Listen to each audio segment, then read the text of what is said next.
Tyler still exists. Once known as an outspoken, violent rebel against tyrannical elders and insidious Methuselahs, she is now studious and quiet. Centuries of reflection have caused her to fall into quiet contemplation.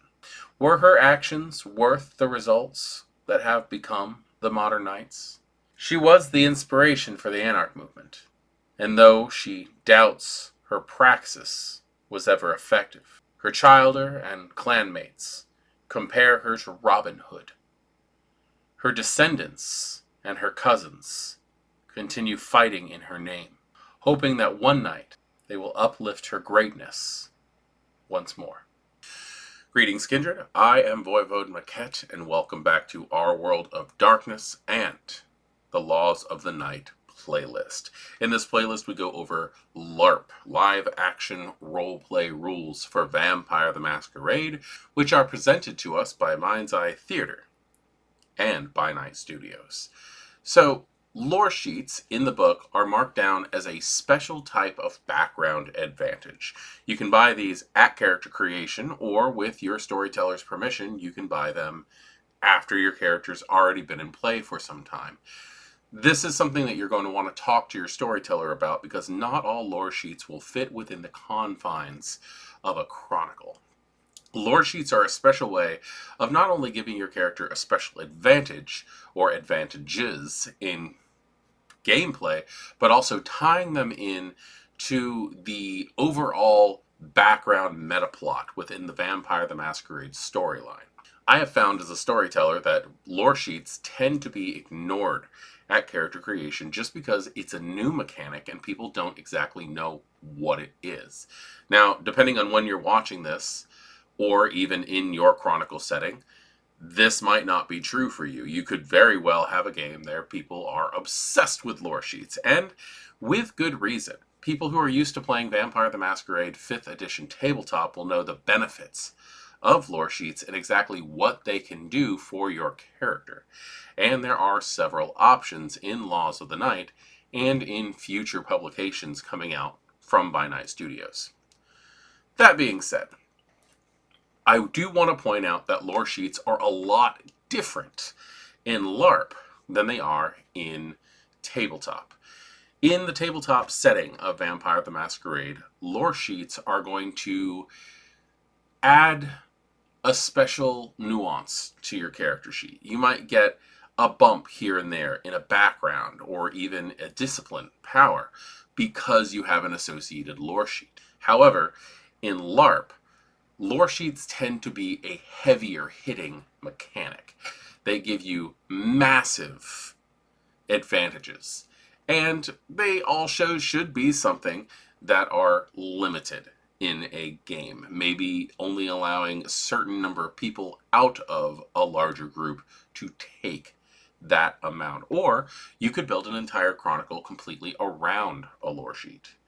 Another huge difference from tabletop to LARP is that, much like all other backgrounds in LARP, the Loresheets are limited to 3 different advantages instead of 5 as they are in tabletop, as there is a condensed way of running things, as with all backgrounds in LARP, compared to tabletop. Purchasing Loresheets can be done with your free points at character creation. At character creation, you get 7 free background traits, and you are completely allowed to dump those points into a Loresheet, getting those free dots. And I want to stress that very much because there's a difference between dots and experience traits. At character creation, you will be given a free amount of experience traits to flesh out your character, to make them an individual. And when you have those are to be spent as experience points. Backgrounds are purchased at 3 experience per dot. But with your 7 free traits of dots, you can just take the points completely without worrying about the expanded cost when it comes to experience.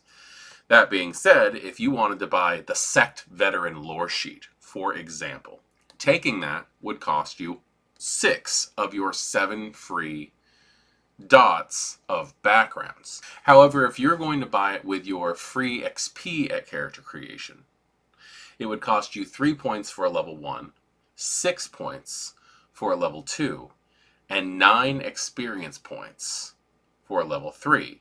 Bring the total to 18 points if you wanted to buy a complete lore sheet. Now, personally, I am the kind of person who likes to buy things little by little over time so that my character has a chance to grow into what those advantages are. That is my style of playing. It is not the only style of playing. And being able to start with a small amount of a lore sheet to build up the tension is a lot of fun. With that being said, you do not have to buy these in order of experience. You do not have to start with level 1. You could very well start with the 3-point background instead, because what these are associated advantages with the meta plot that your character can take advantage of in any order they wish. You could buy a 1, you could buy 1 and a 3, you could buy just the second one. You can do it any way you want to. And that needs to be kept in mind, that these are not a progression style trait. In that way, multiple characters could start with the same lore sheet and have completely different advantages for taking it. Tyler, or Patricia Bowenbrook, is a tragic figure in World of Darkness history. And the fact that she's alive still is amazing. She has done so much for the Anarch Movement, for the Camarilla, even for the Sabbat, that her descendants feel it even in these modern nights. That being said, let's go ahead and take a look at what a descendant of Tyler, so a Brujah, takes this lore sheet, might actually get as benefits. Investing 1 dot in this lore sheet gets you Champion of the Cause. When people want someone to lead a rebellion, they come to you for help. Gaining funding, weapons, and information comes far more easily with the help from those who hold you in high esteem. You gain 3 free dots to spend in contacts, resources, and the Haven background, or advantages tied to those backgrounds. That's actually a lot of benefits when you stop and think about it, what you can acquire with that stuff. And it's the fact that you are known for something, I think, is a much larger effect. Not just the mechanical benefits of this, but the storytelling benefits of this. They know who you are descended from. And because you are descended from them, you must be able to do the same thing they can. This could lead to some very interesting roleplay opportunities for Brujah characters.